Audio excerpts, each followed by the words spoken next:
घर के बच्चों को कुछ काम भले न आता हो, बहू को सब काम आना चाहिए। सोनाली की शादी एक ऐसे परिवार में हुई थी जहां पहले से घर में सास ससुर देवर ननद थे। सोनाली के मायके में उसकी बड़ी बहन थी जो अपनी माँ की सहायता किया करती थी, जिस वजह से सोनाली ने कभी घर का ज्यादा काम नहीं किया था। कमला देवी के राज में सोनाली घर के सारे काम करना सीख गई। कमला देवी घर में सोनाली से खूब सफाइयाँ करवाती, ऊपर चढ़ चढ़कर दीवारों पर गीले कपड़े से दीवारें साफ करवाती, पूरे परिवार का अकेले ही खाना बनवाती। कमला जी का मानना था कि अगर मैं तुम्हें मदद करूंगी तो तुम कभी घर के काम सीख नहीं पाओगी। सोनाली भी सब कुछ बिना शिकायत करे कर लेती, भले ही रात को उसके कमर या पांव अकड़ जाते, वह अलग बात थी। पहले कभी इतना काम नहीं किया था और अचानक से सारे घर के काम की जिम्मेदारी सोनाली के अकेले कंधे पर आ पड़ी। घर में देवर और ननद पढ़ाई करते थे, उनका कमरा हमेशा अस्त व्यस्त रहता, वह भी सोनाली साफ कर देती, मगर रह रहकर उसके दिमाग में यही बात घूमती, सासू माँ मुझसे इतना काम करवाती हैं, मगर अपने बच्चों को एक कमरा तक व्यवस्थित रखना नहीं सिखाया, और बच्चे भी कोई छोटे न थे। देवर बीटेक और ननद आर्ट्स में लॉ की परीक्षा दे रही थी। सासू माँ ने बहू को घर की काम वाली बना रखा था। सुबह से लेकर रात तक सोनाली चकरधिन्नी की तरह सभी काम करते रहती। पति केशव के सारे कपड़ों का मैनेजमेंट से लेकर ससुर जी की सुबह 5 बजे की चाय सभी सोनाली की जिम्मेदारी होती थी, लेकिन इस वजह से वह रात तक निढाल हो जाती और पति केशव उसे देखकर उदास हो जाते। सुबह सुबह कमला जी की आवाज आई, आज अब तक चाय नहीं बनी, सोनाली कहाँ है?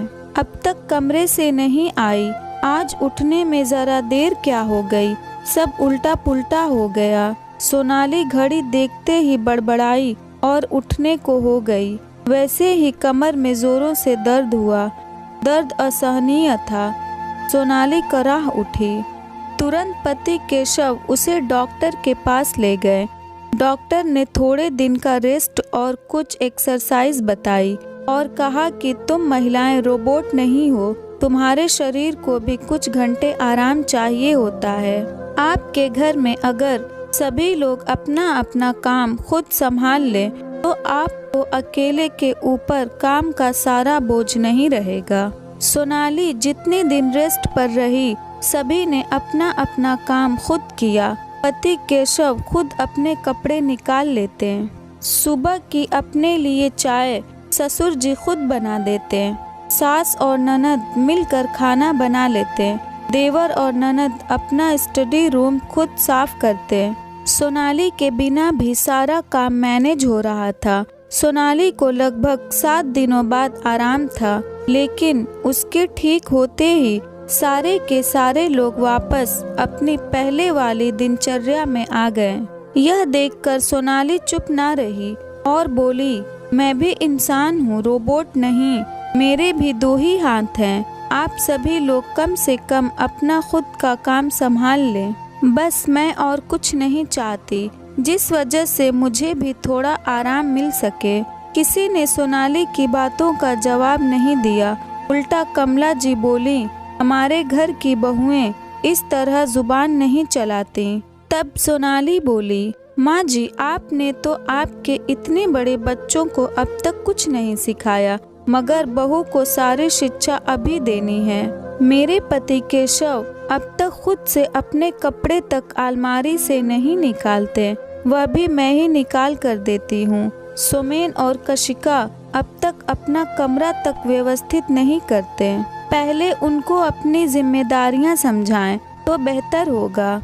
घर के बच्चों को भले कुछ काम न आता हो, बहू से सारा काम करवाओ। सोनाली ने अब सभी का काम करना छोड़ दिया था ताकि सभी अपनी अपनी जिम्मेदारियां समझें। अगर ये स्टोरी आपको अच्छी लगी हो तो इस वीडियो को लाइक करें और नए हैं तो हमारे चैनल को भी सब्सक्राइब करें।